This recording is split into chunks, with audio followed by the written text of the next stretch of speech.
horumarka dalku waxa uu ku jiraa qoyska oo hagaaga. Hagaaga qoyskuna waxa uu ku jiraa lamaanaha oo aqoonta qoyska yeesha. Haddii ay lamaanuhu aqoonta qoyska yeeshaan, waxa ay soo saarayaan ubad tayo leh oo si wanaagsan loo barbaariyay oo kaalin kasta oo ay nolosha ka galaan sida ay tahay uga soo baxa, dabeetana horseeda horumarka dalka.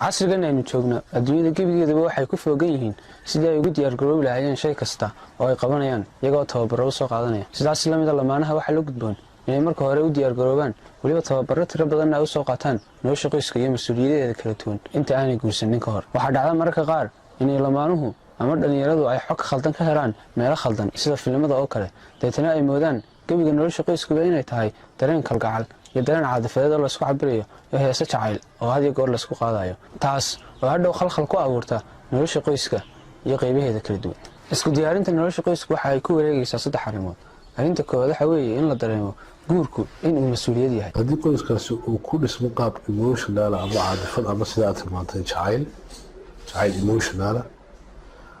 waxa weeye sayde sidoo reero badan ee aynu aragnay biiruti halkaas sustainability oo runtii ma sii jiro. marka waxaan aaminsanahay anigu shakhsiyan horta qofku waa inuu mas'uul noqdo, mas'uulka horeynaya marka jacaylkuna uu dambeynaya. haddaad mas'uul tahay dadku iska ka jeclaan maanta Axmed waxay tahay meherad baan ugu aaminaya, laakiin haddaad tahay qof shaqo badan laakiin aan mas'uul noqon karin laga yaabo in ogtahay wixii lagu aamin. waan ku jecelahay iyo mas'uuliyadda horta labada mas'uuliyadda ay aniga muhiim ila tahay. marka adigu diyaar u tahay qofka aad jeceshahay mas'uuliyadiisa aad soo horeysinaysaa badii deena mas'uuliyad jirin jacayl muxuu ka jiriyaa kulli mas'uuliyadda wanaagsan مسؤوليته هرسي إيفان تعال كذا ضفة عشرة من المسؤول بار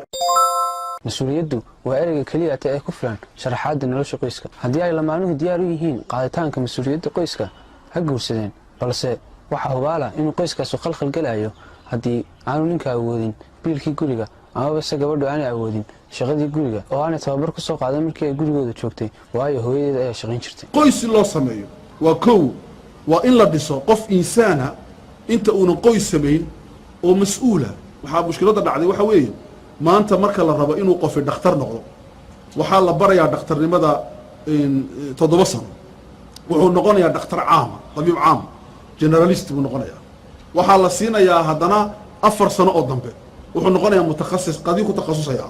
haddana waxaa la siinayaa sanado kale wuxuu baranayaa qadi kale oo sii takhasus ah oo mucammaq uu ku sii noqonayaa. noloshiisa waxaa laga yaabaa 15 sano inuu ku jiro inuu cilmi barto si uu dawo qof bini aadana u daweeyo. maxaa loo sameeyey binaa'u al-insaan al-mas'uul bal rabaa qof mas'uulka qof ku hor imanaya bini aadana xayaadkiisa iyo mowdkiisa uu leeyahay ka shaqee markaaba lagu leeyahay waa inaad mas'uul ahaataa waa lagu tababarayaa. adiga waxaa lagu leeyahay waxaa la rabaa inaad noqotid qof reer mas'uulka ah. waxaa lagu leeyahay waad 20 jir aad gaadhay 20 jir aad gaadhay waa kaas orod gabadha waa lagu daray salaamu calaykum bal waa sii jeesatay maxaa ka horeeya ma ogid. shaki kuma jiro in uu jacaylku yahay qayb nolosha ka mid ah gaar ahaan nolosha qoyska, balse marka guriga laga hadlayo shayga ugu muhiimsan ee ay tahay in awoodda la saaraa waa mas'uuliyadda. haddii aynu tusaalayaal ka soo qaadano mas'uuliyadaha saaran ragga iyo dumarka waxay nagaga filan aayadda qur-aanka ah ee suuratu nisaa ku jirta ee ay micnaheedu tahay ragga ayaa mas'uul ka ah dumarka waayo midba waxa uu ku fiican yahay iyo biilka ay bixinayaan. dumarka wanaagsanina waa dumarka adeeca raggooda sida oo kalena sii ilaaliya guriga inta uu ninku ka maqan yahay. sida ay aayaddu sheegayso mas'uuliyadda koowaad ee ninka saaran waxa weeye qiwaamna waa erey carabi ah. micnaheedu ma aha si ay dad badan ay aaminsan yihiin inuu ninku dhakada kaga taagan yahay gabadha, balse waa mas'uuliyad ninka la saaray. ereyga qiwaam micnaheedu waxa weeyaan waa qofka madaxda ah ee had iyo goor ka dadaal badan waliba ka horeeya dadka shacabkiisa. ninkana mas'uuliyadda saaran waxa weeye inuu ka dadaal iyo kalkoolin bato gabadhiisa iyo carruurtiisa marka ay gurigiisa tahay iyo inuu had iyo goor ku dadaalo gurigiisa iyo shaqooyinka tirada badan leh ka dhex socda iyo sidii ay u meelmari lahaayeen. sida oo kale mas'uuliyadda kale ee ninka saaran ee aayaddanu sheegtay waxa weeyaan biilinta iyo nafaqaynta guriga. xitaa haddii ay gabadhu ninka ka mushahar badan tahay ma aha inuu ninku isku hadleeyo oo idhaahdo iyada ayaa biilka bixinaysa waayo ilaahay iyada kumaba waajibinba waa marka koowaade. caqliga saliimkaahina sidaas waa uu ka soo horjeeda. barigii hore nolosha waxay ahayd horto dadku waxay qof waliba kaalin buu ku lahaa, qof walibana kaalintaa uu ku leeyahay kaalin muuqata yahay. kaalintaa muuqata hadduu ka soo bixi waayana ciqaabteediiyo ganaaxeediiyo afxumadeeduba ilmuhu markuu 3 jir yahay baa gabdhaha hooyadu xaabo u diran jirtay. Xaabo loo diranaya ma xaabo waa weyn oo raash lagu bislaayay xansas ama xandad dabka lagu horiyo ay hooyadu oran jirtay ordo ii soo gur. inantuna inta muska reerka iyo qolqolka ka soo jirtay waxa ka gadan. Macnaheedu waxay inantu barito la shaqo sugaysa in loo barbaariyo dirashadeeda. Weelkuna markuu 4 jir yahay baa maqasha loo diri jiray. maqashana kambalka iyo duleedka reerku ku ilaalin jiray. Markuu maqasha ka korana ariga loo diri jiray. Markuu ariga ka korna daba dhoon geela duu reerku ka leeyahay hadii kana loo jiro reerku loo leeyahay. Macnaha waxay ahayd noloshaasi caruurtu markay yar yihiin ayaaba loogu heesi jiray in baritoole ay nolol badan oo geel jiray heeseeda waxa kamid ah hadaad gaadhidood gabowdo hadaad geelina raacdo hadii guluf kugu yimaado maruun baad ku ilaahayd kuntoo geelaha uga carari marka loo heesayo uu yar yahay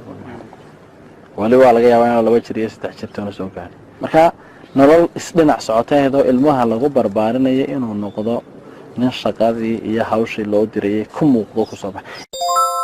haddii aynu eegno mas'uuliyadaha saaran gabadha mas'uuliyadda koowaad ee gabadha saaran waxa weeyaan adeecitaan in ay ninkeeda adeecdo haween far badan ayaa waxa laga yaabaa in ay ku doodaan waa maxay sababta ay gabadhu ninka u adeecaysa balse waxa muhiim ah in la ogaado in gabiga nolosheenuba ay ku kala socoto cid wax adeecaysa iyo cid la adeecayo macalinku waxa uu adeecaya maamulihiisa macalinka waxa adeecaya ardaygiisa qofka shaqaalihi waxa uu adeecaya agaasimihiisa mid waliba marka uu ka kala adeecayo lama yaabo nolosha qoyskuna waa la mid ilaahay ayaa ugu talagalay in ay gabadha adeecdo ninka gabadha hadii ay ninkeeda adeecdo waxa ugu sugan ajir tiro badan nabiga wuxuu yiri sallallahu alayhi wasallam xadiis macnihiisu aha gabadh kasta oo dhimata iyadoo ninkeedu raali ka yahay jannada ay geeysa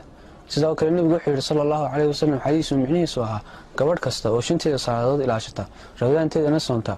xubinteeda tarankana xumaan ka ilaashata ninkeedana adeecda ilaahay waxa uu ka oranayaa maalinta qiyaamaha jeeda albaab ee jannada kii aad doontaba ka gal waxa muhiim ah in la ogaado marka uu ilaahay farayo gabadha inay adeecdo ninkeeda inaanay micnaheedu ahayn ninku waa kaligii talis oo go'aanku doonaayo gaaraya balse ninka waxa la gudboon in gabadhiisa la tashado wada tashi iyo kalsooni ay nolosha qoyska ku dhisan tahay balse adeecitaanku waa taa ay nolosha ku kala soconayso sidoo kale waxa muhiim ah in la ogaado marka uu ilaahay farayo in ay gabadhu adeecdo ninkeeda in aanay micnaheedu ahayn inay ku adeecdo wax kasta oo khalad ah ama dambi ah nabiga wuxuu yiri sallallahu alayhi wasallam xadiis macnihiisu ahaa laguma adeecayo qof bini aadam qof makhluuq ah amar uu ilaahay ku caasiyo hadaba inta aan qof guursanin ka hor waxa muhiim ah in isweydiiyo su'aasha ah diyaar ma u ahay inaan qaado mas'uuliyadda guriga hadii ay jawaabtu tahay ha ahlan wa sahlan hadii kale waxa kula gudboon inaad guursan ilaa tababar ama xog badan aad ka soo hesho nolosha qoyska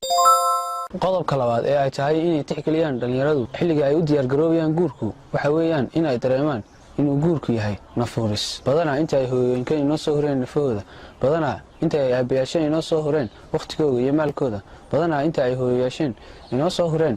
waqti badan sidii ay inoo barbaarin lahaayeen wadnanku daaroortii xooluhu buu raaci jiray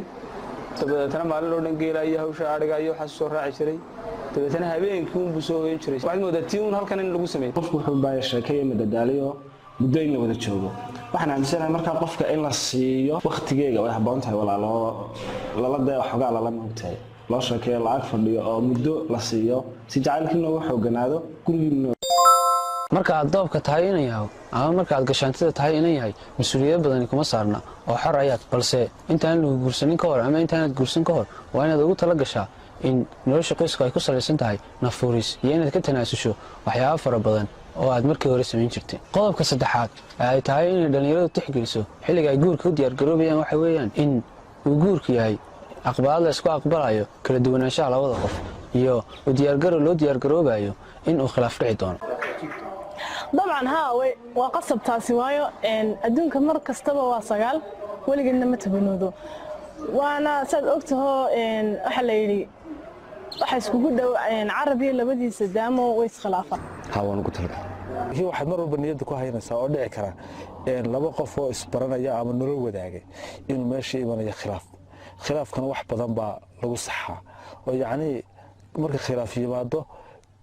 nooc dabeecadaha ay kamid ah gabadha baranaysa at the same time khilaafku wuxuu keenayaa in adigana dabeecadaheedii nooc kamid ah inaad barato marka khilaafka waxyaabo badan oo aad accept garanaysa yaani dabeecadaha qaar oo kale aad qoranayso gabadha dadka wax laga yaabaa ninkan oo nin kulul marka kuleelka yar ama sharaarada yar oo khilaafkii koobaad laakiin wixii ka dambeeyay waxa war iska qaylo waxa dhagu dhigimayso waa dabeecadaadii barata hadhegaysanina marnaba in nolosha qoysku ay tahay oo keliya dareen jacayl iyo dareen caadifadeed oo xagga qalbiga ah oo had iyo goor laysku soo bandhigayo iyo heese kalgacal oo laysku tirinayo nolosha qoysku waa mid laiskhilaafayo waayo waxay isku yimi laba qof oo kala duwan oo laba meelood oo kala duwan kusoo barbaaray marka inay iskhilaafaan waa arrin lama huraana siduu khilaafku u yaraadana waxaa muhiima in ay labada qof isku aqbalaan sidooda mid walba dabeecadiisa iyo habdhaqankiisa u gaarka ah si aanu khilaafka saamayn badan u yeelaninna waxaa la gudboon lamaanaha inuu mid walba ka kale ku aqbalo sidaa uu yahay habdhaqan ahaan qof ahaan iyo dabeecad ahaan intaba